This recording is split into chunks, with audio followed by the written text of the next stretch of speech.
Donc je reprends, on arrive à faire baisser les taxes sur le gasoil. Donc du coup, bon bah écoute, maintenant c'est les années 80, 80, Mitterrand il arrive au pouvoir. En 83, il désindexe les salaires sur l'inflation. Donc en gros, ça veut dire que bon bah les prix vont continuer à monter, mais toi si tu veux augmenter son salaire, faudra te démerder directement avec ton patron. C'est plus l'État qui est garant de ça. Donc bah en gros tu vas t'appauvrir quoi. Donc si tu t'appauvris, bah tu vas t'habituer à te mettre dans la merde et à rouler avec de la merde. Donc 1983, gros événement, la sortie de la Peugeot 205 diesel. Donc premier véhicule au monde équipé d'un moteur diesel et pesant moins d'une tonne. Donc le véhicule léger, accessible à tout le monde quoi. Avant c'était essentiellement le gasoil, c'était essentiellement pour les camions, les engins de chantier et les tracteurs paysans. À partir de 83, la 205 fait sa petite révolution et tout le monde en achète. Vu que les salaires sont plus indexés, on gagne de moins en moins et voilà, on est dans la merde, on roule avec de la merde, c'est tout. Ça fait du bruit, ça fume, ça pue, mais bon, ça roule. On est français, on s'en accommodera. On a connu pire. 1996, 93, pardon. Ça c'est juste pour la petite histoire. ça me fait toujours rire. 93, c'est la sortie de la Peugeot 306 diesel, la 1,9D qui faisait 58 chevaux. Donc en 59, on avait la 403 qui faisait 48 chevaux, les gars. Donc on a pris 10 chevaux en 31 et 3, 34. En 34 ans, 35 ans là, on a pris 10 chevaux sur le moteur gasoil du même constructeur ou équipementier du moins. Donc autant dire que les gars, l'évolution c'était pas trop leur truc, le pognon est rentré, on va pas se faire chier. Ensuite, là faut que je vous parle d'un truc, c'est ça concerne la différence de prix hors taxe entre le gasoil et l'essence. Mais ça c'est super important de le savoir. S'il vous plaît, écoutez-moi juste une seconde. J'espère que ça vous emmerde pas que je vous raconte ça. Il faut que je vous parle du raffinage du pétrole brut. À savoir que le raffinage, c'est standardisé mondialement, donc c'est des cuves cylindriques de 60 mètres de haut par 8 mètres de diamètre. Donc qui font, bon tu multiplies ça par 3, 14, 107, ça doit te faire un truc comme 135 ou 150 mètres cubes, tu vois. T'en enlèves un peu parce que il faut pas le remplir au max. Donc mettons 140 mètres cubes de pétrole brut que tu fous dans un cylindre, que tu chauffes à 380 degrés par la base, et en chauffant, le pétrole il va se décomposer en différentes parties, notamment les essences qui vont s'évaporer en premier. Sur le couvercle, sur le dessus de ton cylindre, on appose un genre de couvercle percé à l'axe pour passer une tubulure qui descend sur des cuves de remplissage qui sont stockées sur le côté de ton cylindre. Et en chauffant, ton essence elle va s'évaporer, donc à 380 degrés. Elle va monter, en haut il fait forcément moins chaud puisque tu chauffes à la base. Donc elle va condenser, elle va faire des petites gouttes sur les parois de ta tubulure et puis elle va couler dans les cuves de stockage. Donc en premier on extrait l'essence.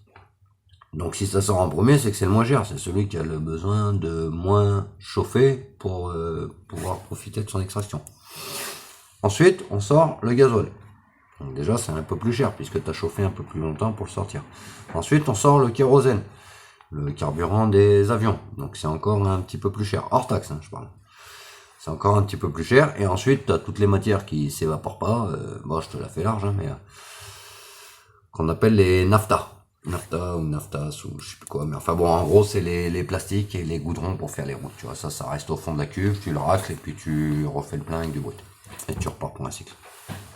Donc l'essence à raffiner, à produire, donc il est moins cher que le gasoil puisqu'on a besoin de moins chauffer que le gasoil. Ça c'est logique. Et tout ce que je vais te dire de toute façon c'est logique. Ensuite on a le transport. Dans le coût dans le prix de l'essence ou du gasoil à la pompe, on a la production et le transport. Hors taxe. Hors taxe, je parle pas de taxe. Donc le transport, faut savoir que, je pense que tu le sais déjà, l'essence est beaucoup moins dense beaucoup, est moins dense que le gasoil. À savoir 0,7 pour l'essence, 0,85 pour le gasoil. Et 1 pour l'eau. Donc ça veut dire l'essence et le gasoil, il flotte sur l'eau, tu vois. Et l'essence flotte au-dessus du gasoil. Donc bref, en gros, il est plus léger. Comment on rentabilise le transport en France? On le rentabilise au poids, pas au litre.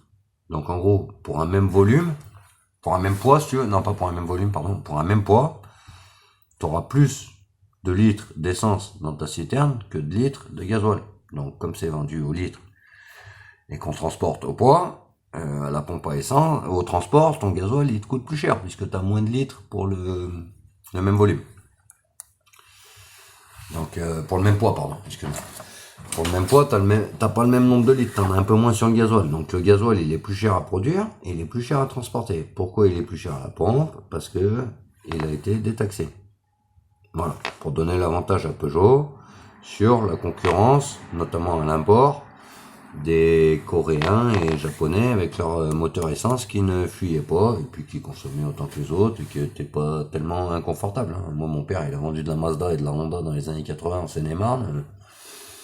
Sur les commissions, il n'était pas à plaindre, ça se vendait bien. Donc Peugeot ayant vu venir cela, il a fait le lobbying, ou du moins la pression sur ses copains du gouvernement pour pouvoir détaxer le gasoil.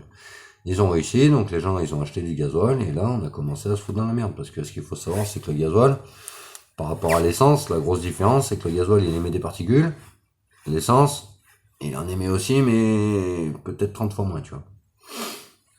Donc le diesel, c'est beaucoup plus nocif, respiratoirement parlant, que l'essence. L'essence, ça produit, on va la faire simple, hein, l'essence, ça produit des gaz légers qui montent dans l'air. Le gasoil, ça produit des gaz lourds qui stagnent à hauteur de tes voies respiratoires. Voilà. Des particules notamment. Donc, je t'ai parlé de le raffinage, je t'ai parlé de la densité, je t'ai dit que hors taxe, l'essence était toujours moins chère que le gasoil. D'ailleurs, tu peux le vérifier. Hein. Tu vas à ta pompe à essence, là, tu prends en photo ton standard, ton indicateur de prix des carburants, là. Tu vas sur Internet, tu regardes le montant des taxes, tu les déduis. Hein. Si t'as fait un peu d'éco ou même un truc à la chambre des métiers, tu comprends tout de suite comment ça marche. Tu déduis tes taxes. Et puis tu t'aperçois que le gasoil, n'importe où en France, dans n'importe quelle station-service, il est toujours plus cher que l'essence. Contrairement au prix qui est affiché TTC. Hors taxe, le gasoil est toujours plus cher. Il faut le savoir, déjà, c'est la première baisse. La première baisse. On te le vend moins cher, mais il coûte plus cher. Donc, pose-toi des questions sur pourquoi on vend cette dope, tu vois. C'était vraiment pour donner l'avantage aux constructeurs français, quoi. Et bon, bah écoute, ils avaient qu'à être bons, ou alors pas signer le traité de Rome. Soit ils avaient qu'à être bons et produire des moteurs qui fuient pas, confortables et tout ce que tu veux, et sans marge excessive pour que les Français ils achètent pas étrangers. Ou alors, tu réfutais le traité de Rome et tu disais, bon écoute, quand les bagnoles coréennes ou japonaises elles arrivent en France, on les taxe, bordel, attends, un essai français, c'est pas fabriqué par les Français, les Français ils n'ont pas de boulot, on fait comment là?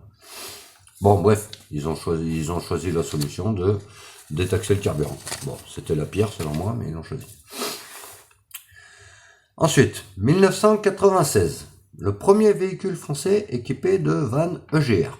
Alors ça, c'était un premier système anti-pollution des moteurs diesel. Donc la vanne EGR pour Exhaust Gas Recirculation. En gros, c'est un recyclage de gaz d'échappement. Donc ton pot d'échappement, t'as une partie des gaz qui repart dans le cylindre, qu'on essaie de rebrûler pour améliorer un peu le rendement anti-pollution, disons, pour que tu aies moins de polluants à la sortie du pot d'échappement. Donc ça, c'est encore une Peugeot. Franchement, Peugeot sur le gasoil, il m'impressionne. C'est encore une Peugeot, c'était la 605 SRDT en 1996. En l'an 2000, toujours Peugeot. Dépôt de brevet du FAP, le filtre à particules, le fameux filtre à particules. Ça, faut savoir que c'est une conception Peugeot, qu'ils ont un brevet de 49 ans, qui touche des royalties à chaque fois que Volkswagen, Skoda, Honda ou machin, encore que Honda, ils sont